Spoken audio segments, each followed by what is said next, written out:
What's up, je suis hyper contente de vous retrouver aujourd'hui pour un nouvel update lecture. J'ai pas mal lu, j'ai 6 livres à vous présenter, donc 4 en VO, donc je suis hyper fière. C'est parti, j'ai eu des très bonnes lectures, du coup j'ai trop hâte de vous en parler. Donc installez-vous confortablement, prenez un truc à boire parce qu'il fait tellement chaud, c'est horrible. C'est illégal de faire aussi chaud. Bref. Le premier livre que j'ai lu, j'ai pas grand chose à vous dire, c'est N'importe où avec toi de Fiona Bousseau. Vous l'avez vu dans mon vlog, enfin dans ma dernière vidéo. J'ai mis 2 étoiles, c'était pas ouf. Là je me souviens même pas de l'histoire, enfin si je me souviens en soi. Mais pour donner des arguments un peu pourquoi c'était pas ouf, bah les personnages j'avais pas du tout l'impression de les connaître. Leur relation c'était que du cul en mode ouais sans attache blablabla. Et genre vraiment c'était même pas si ouf que ça. Euh, et puis ouais, enfin c'était long, je l'ai quand même fini, je sais même pas comment j'ai réussi à le finir. Mais franchement, ouais, c'était pas ouf, j'ai rien d'autre à dire à part que c'était pas ouf. Ensuite, j'ai lu Le jour où le soleil ne s'est plus levé de Neil Gorman et Marie Aligno. C'était incroyable, waouh, c'était gros coup de cœur sur ce deuxième tome. Du coup, c'est le deuxième tome de La nuit où les étoiles se sont éteintes. Du coup, c'est la même histoire que dans le premier tome, mais du point de vue de Nate. Et justement, j'avais hyper peur que ce soit redondant, de relire la même chose, etc. Mais finalement, pas du tout. Parce que il y a des chapitres alternés, c'est-à-dire qu'il y a aussi des flashbacks de Nate. Et j'ai trouvé ça hyper intéressant de connaître mieux ce personnage, qu'il est tellement profond et c'est mieux approfondi. Et en plus, je me suis grave reconnue dans son personnage. C'est très facile de s'identifier à Nate. Du coup, ouais, j'ai vraiment beaucoup trop aimé. Et en plus, ça m'a fait beaucoup trop plaisir de retrouver les personnages. Genre, vraiment, c'est l'un des livres que je lis et j'ai l'impression d'être avec mes potes. Genre, tellement je me suis attachée aux personnages et puis qui sont bien développés. Et puis, je les trouve. Ils sont incroyables. Genre, vraiment, lisez cette saga. Et en plus, enfin, ces livres. Et en plus, ce que je trouve hyper bien, c'est que dans la première page, il y a un avertissement, donc il y a les trigger warnings, je vais vous les lire parce que bon. Nous informons nos lecteurs que ce roman aborde des sujets difficiles tels que le harcèlement scolaire, la LGBT-phobie, les violences et abus sur mineurs, la consommation de drogue et d'alcool ainsi que le suicide. Du coup voilà, et les chapitres où en fait il y a ce sujet un peu difficile, et bah il y a un petit soleil mais noir. Donc là c'est un normal. Et bah, quand il y a ces sujets qui peuvent heurter la sensibilité de certains, et bah il y a un petit soleil noir. Il y avait déjà ça dans le tome 1, mais je précise ça comme ça parce que je trouve ça vraiment ultra bien que ça, je ne trouve absolument pas de passage où il y a un truc noir, mais c'est pas grave, vous avez compris le principe. Ensuite, le point fort de ce livre, c'est que on connaît la fin, on a lu La nuit où les étoiles se sont éteintes, et du coup, on sait qu'à la fin, genre, on va être au bout de notre vie, c'est ça, genre. Et on comprend tellement mieux pourquoi ça s'est passé comme ça. Bref, ceux qui n'ont pas lu, vous comprenez pas, Monsieur Curly, vous comprenez. Je vous conseille de lire ce tome si vous hésitez à le lire, parce que vraiment, je sais pas comment expliquer, mais c'est grave une lecture, un comfort book, genre vraiment je me sentais trop bien quand je le lisais, j'avais tout le temps envie de le lire. Euh, et vraiment, ouais, ce genre de livre, c'est tellement inspirant. Et en plus, genre ce que je fais jamais, j'ai lu les remerciements. Et là, je vous lis. PS. À toi qui prends la peine de lire ces remerciements, on se retrouve très vite. Rendez-vous dans les remerciements du livre de Jaeger. Ok. Bref, j'étais trop contente parce que du coup j'étais trop triste de l'avoir terminé et du coup j'étais là, bah, je vais lire les remerciements et je vois ça, j'étais là genre... Je suis trop contente je pense qu'ils vont faire un tome pour chaque personnage de ce livre et je trouve ça tellement intéressant parce que du coup là, puisqu'on a point de vue net, les autres ils sont pas vraiment développés et puis ouais, du coup je suis trop contente, je suis trop heureuse, cette histoire elle est incroyable et bah ça m'a fait tellement plaisir de retrouver Finn aussi et puis de voir aussi comment les autres ils le voyaient. C'est ça que j'ai trouvé genre ultra intéressant et en fait j'avais envie de relire les scènes en mode du point de vue de Finn et après lire du point de vue de Nate, comme ça t'as vraiment les deux points de vue et je trouve ça hyper intéressant en fait de voir comment ça peut changer les perspectives selon le point de vue en fait, parce que genre il y a beaucoup de choses qui se passent et tout dans la vie, qu'en fait finalement on est grave influencé par nos pensées et par notre perception des choses qui est pas forcément vrai et tout. Du coup bref, je crois que j'en ai assez parlé. Je vais passer au prochain livre parce que sinon la vidéo va parler que de ce livre là. Ensuite, j'ai lu The 100 Years of Lenny and Margot de Marianne Cronin. Donc ici, on va suivre l'histoire de Lenny qui a 17 ans et qui vit à l'hôpital parce que elle est en train de mourir. On ne sait pas exactement quel type de maladie elle a, mais on sait que ses jours sont comptés. Et là-bas, elle va faire la rencontre de Margot qui a, elle, 83 ans et elle se rend compte que, en fait, euh, à toutes les deux, elles ont 100 ans. Et il y a toute cette histoire en mode, Margot, elle est aussi en train de mourir, enfin, elle est sur la fin de ses jours. Et du coup, elles vont commencer à faire des dessins et se raconter des histoires pour chaque année de leur vie. Et je trouve déjà l'idée de cette histoire mais incroyable, vraiment j'ai trop aimé. Et ensuite, j'ai pas du tout été déçue, j'ai beaucoup trop... Ouais, je sais pas, j'étais trop attachée aux personnages finalement, et puis à leur histoire, et puis voilà. Après, c'est plein de petites histoires qui est racontée. Du coup, des fois, c'est un peu moins addictif, mais t'as quand même envie de savoir la suite, surtout l'histoire de Margot. Genre vraiment, elle est incroyable cette meuf, je l'aime trop. Et je sais plus comment elle s'appelait, mais il y avait un autre personnage, du coup, dans l'histoire de Margot, mais ce personnage, je l'ai beaucoup trop aimé. Et, euh, et ouais, enfin, juste de voir comment la vie elle évolue, etc. Et c'est le genre de livre qui te dit, genre, on a une vie, genre, donc vis là, et puis tu t'en fous du reste, et puis ouais, c'était incroyable. Et en plus, j'ai eu cette sensation, en fait, que du coup, tout le livre, il se passe à l'hôpital, mais à aucun moment, j'avais l'impression d'être vraiment à l'hôpital. Enfin, tellement t'es transporté par les histoires qui sont racontées. Et du coup, c'est ça que je trouve hyper beau. Du coup, il y avait plein de pensées que j'ai trouvées ultra intéressantes, que je me suis grave reconnue aussi dedans.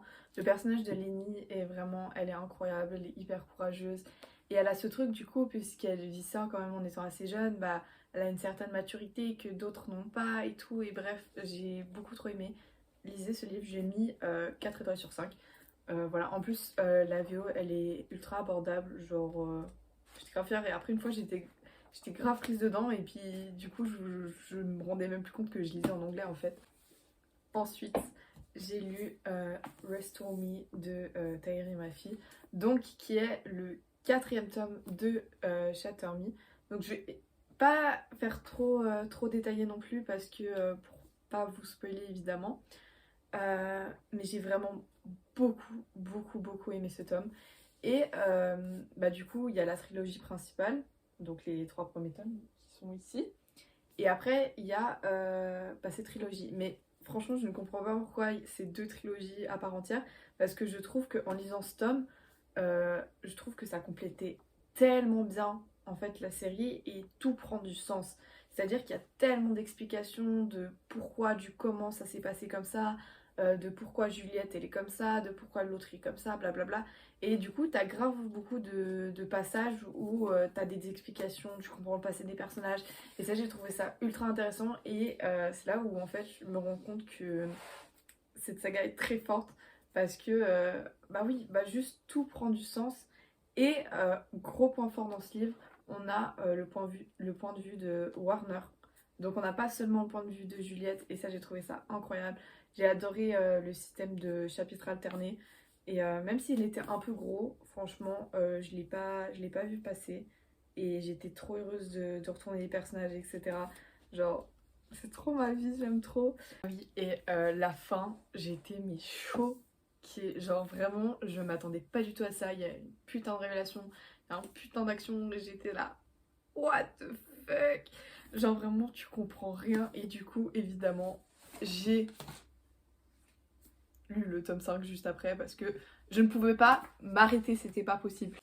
Donc, le tome 5, je crois que c'est mon tome préféré. Je sais pas pourquoi, mais j'ai beaucoup trop aimé. Euh, En fait, je crois savoir pourquoi. Parce que au début du livre, il y a beaucoup de chapitres du point de vue de Kenji. et Kenji, vous savez maintenant mon amour pour ce personnage. Et j'étais trop contente d'être dans sa tête et de comprendre Kenji, j'étais là, waouh. Bref, du coup, le début du livre, je l'ai dévoré. La suite aussi, j'étais trop à fond dedans. Après, j'y avais pas pu lire pendant genre 4 jours, du coup, ça m'a grave stoppé dans ma lecture. Mais je voulais trop lire et finir ce livre. Et bah, comme pour l'autre, t'as encore des révélations et je trouve que ça prend tellement sens. Après, ah oui, dans l'autre, dans Restore Me et un peu dans celui-là, il y a un peu des scènes où j'ai trouvé assez sombre. Où genre par exemple en lisant Restore Me, j'étais un peu en mode... j'étais pas trop à l'aise quand je lisais ça, mais après genre, c'était pas non plus dérangeant de ouf. Mais ouais, genre juste 2-3 chapitres, j'étais en mode... Voilà. Dans celui-là, il y avait juste une scène où j'étais un peu en mode c'est dégueulasse. Vraiment, clairement, j'étais là. Ok. Ensuite, bah, Juliette, rien à dire à quel point elle a évolué, je l'aime trop. Et, euh, et voilà. J'ai pas envie d'en dire plus parce que je sais que si je commence à parler, je vais vous spoiler. Du coup, je voulais juste dire qu'en fait, je crois que c'est mon tome préféré, celui-là. Et ouais, je sais pas, genre, je me sens trop bien quand je lis cette saga et j'ai pas du tout envie de la finir. C'est pour ça que j'attends avant de lire le dernier tome. Et là, puisque je me rends compte que j'ai vraiment pas de mémoire, je me souviens même plus comment ça finit. Ah oui, c'est bon, je me souviens maintenant. Bref. Ensuite, j'ai lu The Perks of Being a Wallflower de Stephen Chbosky. Je sais pas du tout si on dit ça comme ça, mais vous allez fermer les yeux, enfin fermer les oreilles. On peut pas fermer les oreilles, mais bon, ta gueule. J'ai beaucoup trop aimé, je crois que c'est devenu un de mes livres préférés. Waouh, j'ai fini hier soir. Je l'ai lu en 2 jours, j'étais complètement à fond dedans. Du coup, je l'ai vu sur la chaîne de Jupiter Reads. Du coup, je vous mettrai sa chaîne là parce que bon, faut aller voir, c'est incroyable. Et elle m'a grave donné envie de le lire parce qu'en fait, je l'avais vu passer vite fait, mais je m'étais jamais vraiment intéressée à ce livre parce que du coup, c'est Le Monde de Charlie en français. Il y a aussi un film, je sais pas si vous le connaissez. Et vraiment, je n'ai pas vu le film et genre ce livre, j'étais là, bon voilà, il a l'air bien, mais sans plus. Et j'ai vraiment beaucoup trop aimé. Déjà, le format, c'est-à-dire que on va suivre le personnage de Charlie qui en fait écrit des lettres et on ne sait pas trop à qui il s'adresse, mais il va raconter un peu sa vie, etc. Et déjà, le format des lettres, j'ai beaucoup trop aimé. Ensuite, le personnage de Charlie qui est juste incroyable. Je sais pas, mais je me suis tellement reconnue dans ce personnage-là. Et puis il avait tellement des réflexions intéressantes. Et genre vraiment, il y a plein de choses que j'ai soulignées et j'étais là, ok, moi je pense exactement comme ça. Je me serais dit exactement la même chose. Et du coup, le fait de se sentir comprise, j'étais... ça m'a tellement fait du bien. Et du coup, je crois que c'est en train de devenir aussi un comfort books, bah, comme pour le jour où le soleil ne s'est plus levé. Et je trouve ça juste, mais tellement incroyable. Et, euh, et voilà, après, c'est des lettres, il y a un peu moins ce truc en mode t'as envie de lire la suite. Je sais pas si vous voyez ce que je veux dire, mais j'ai quand même fini en 2 jours, du coup c'était quand même hyper addictif, franchement. Ensuite, la VO, elle est ultra abordable, franchement. Euh, si vous hésitez à commencer la VO, peut-être commencer par celui-là parce qu'en plus il est tout petit, du coup ça peut être pas mal. Et, euh, et juste la fin de l'histoire, je vais évidemment pas vous dire, mais la conclusion et surtout la morale de ce livre est juste incroyable. Il faut le lire. Et c'est le genre de livre que tu peux pas vraiment décrire comme ça, mais faut le lire pour comprendre. Et franchement, je sais pas quoi dire d'autre à part lisez. Et que, ouais, bah, la morale de l'histoire, était juste incroyable. J'étais là, waouh! Et je tiens juste à préciser que je ne dis jamais ici le nombre d'étoiles que je mets sur Goodreads. Parce que, en fait, quand je finis un livre, euh, bah, je mets une note. Parce que quand tu finis un livre sur Goodreads, ça me met une note. Et en fait, ce qui m'énerve avec ce format de vidéo, j'aime beaucoup, hein, genre j'adore parler de livres, etc.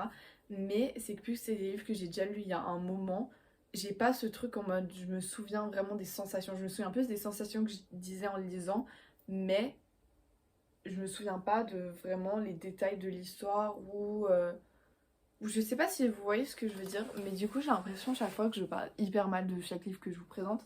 mais, ou que je me répète beaucoup en fait, mais du coup, pour vous donner un peu une idée, le jour où le soleil ne s'est plus levé, j'ai mis 5 étoiles, du coup 5 sur 5. Lui, j'ai mis 4 sur 5, je crois que je l'ai dit. Lui, j'ai mis 3 sur 5. Défimi, bah, j'ai mis 4 sur 5. The Perks of Being a Wallflower, j'ai mis 5 sur 5, genre c'était incroyable. Et lui, je lui ai mis 2 étoiles, mais j'aurais pu clairement mettre une étoile, mais bon, j'ai mis 2 étoiles par pitié. Euh, c'est horrible ce que je dis. N'hésitez pas à me dire si vous avez lu un de ces livres, si vous avez aimé, quelles sont vos lectures en cours, ou quoi que ce soit. Bref, et du coup, bah, prenez soin de vous et à la prochaine.